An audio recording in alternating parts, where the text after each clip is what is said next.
ইনশাল্লাহ। ফিলিস্তিন আমাদের হচ্ছে একটা মুসলিম কান্ট্রি, ওরা হচ্ছে আমাদের ভাই বোন। মানে ওদের কষ্টগুলো দেখার পর মানে আমি ফিল করতে পারি, আই ফিল ইট। মানে ওরা কি যন্ত্রণা কষ্টের মধ্যে আছে, মানে ওদের উপর কি পরিমাণ অত্যাচার, এটা মানে একজন মনস্টার রাক্ষস ছাড়া এইটা আমার কেউ করতে পারবে না। ছোট বাচ্চা আমার ফিলিস্তিন মা বোনেরা ওরা অনেক কষ্ট করতেছে, ওদের শরীর পুড়ে ছাড়খাড় হয়ে তোলার মতো আকাশ উঠতেছে। এই মানে এগুলো দেখার পর সোশ্যাল মিডিয়া যখন ঢুকি আমি এগুলো দেখার পর আমার মানে ভিতরটা একবারে ছাড়খাড় হয়ে যায়, মানে কি পরিমাণ কষ্ট লাগে। আমি যখন আকাশের দিকে তাকাই বলি হি আল্লাহ আপনি আমাদের ফিলিস্তিন মা বোনেদের রক্ষা করুন, এত কষ্ট ওরা কেমনে সহ্য করতে পারছে। এত কষ্ট দেখার পর বিশ্বাস করেন মানে কষ্ট দেখার পর কি পরিমাণ কষ্ট হয় আমি ভাবি আমি যদি ওদের জায়গায় থাকি আমি কি পরিমাণ কাজ করতাম, ওদের জায়গায় কি করতাম, তখন আমার মনটা কি পরিমাণ উত্তাল মাথাতে। আমি যদি পারতাম তাহলে ওদের কাছে গিয়ে একটু না একটু সাহায্য করতে পারতাম। আমার ফিলিস্তিন মা বোনেরা না খেয়ে রোজা রেখেছে, আবার না খেয়ে ওরা বিভিন্ন ধরনের অত্যাচারের শিকার হয়েছে। ফিলিস্তিনি একজন মা বলেছেন আমার মেয়ে সেহরি না খেয়ে রোজা রেখেছে, কিন্তু পরের দিন ইফতার না করে আমার মেয়ে মারা গেছে। আল্লাহর কসম আল্লাহ এই জালিমদেরকে রক্ষা করবেন না।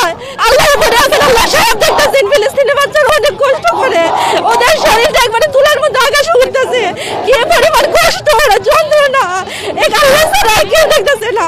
প্রতিটি মুসলিম রাষ্ট্রকে আমি বলবো আপনাদের আল্লাহ দোয়া লাগে হাসরের ময়দানে যদি আপনারা গিয়ে বলতে চান আল্লাহর কাছে জবাব দিতে চান তাহলে আপনারা ফিলিস্তিন ভাই বোনদের সবার পাশে দাঁড়ান। আল্লাহর দোয়াই লাগে, ওরা অনেক কষ্ট করতেছে, না হে না কাপড় চোপড় কোনো কিছু করতে পারতেছে না, ওরা অনেক কষ্ট করতেছে। আল্লাহর দোহাই লাগে আখিরাতে যদি আপনারা আল্লাহর কাছে জবাব দিতে চান তাইলে ফিলিস্তিনের ভাই বোনদের পাশে দাঁড়ান।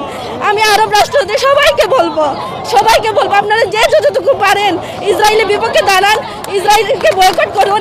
ইসরায়েল কোনো রাষ্ট্র নয়, এটা হচ্ছে জুলুমকারী একটা রাষ্ট্র, এটা হচ্ছে রাক্ষস মনস্টার।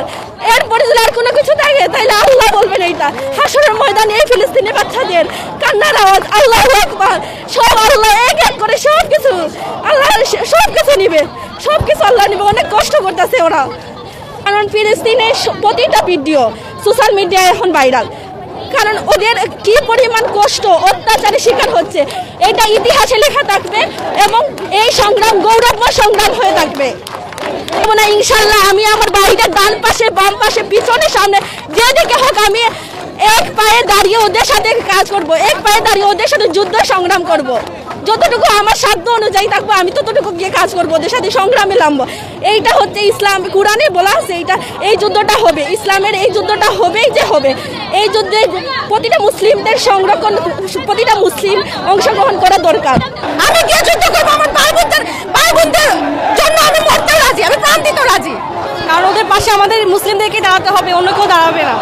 আর নেতারা বিচার চাই আমরা, ওদের যে কষ্টটা আমরা সহ্য